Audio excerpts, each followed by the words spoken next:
3月20日是联合国的国际幸福日，伫上新的世界幸福报告，芬兰连续第7档，拢是世界上幸福的国家。战乱甲善者阿富汗是上尾名，美国嘛头一届无排伫前20名。联合国20公布上新的世界幸福报告，伫全世界140个国家内面，芬兰连续第7年排第1，其他的北欧国家幸福感也拢排伫咧正头前。专家讲，北欧福利国家国民有机的寿命普遍拢较悬，而且财富分配比其他国家更加平均，互国民有更加稳健的心理状态。So people trust each other, they trust the institutions.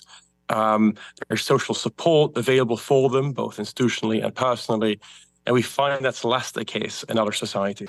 世界幸福报告会依照 GDP、有机寿命、甲民众是毋是感觉自由等因素来进行评比。同款是富裕国家的美国，今年算是自2012年以来第一遍搬超出20名，原因是30岁以下少年人的幸福感降低。由塔利班执政的阿富汗排名依然是上尾名，是全世界上无幸福的国家。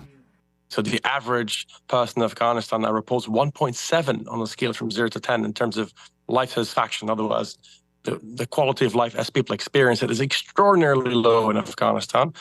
另外，今年的报告第一遍以年龄来区分做排名，立陶宛30岁以下少年人加囡仔是全世界同一个年龄层上幸福的群体。因那60岁以上老大人的幸福感是丹麦排第1名，其中有真侪已开发国家，譬如讲德国、法国甲英国，老大人比少年人感觉幸福。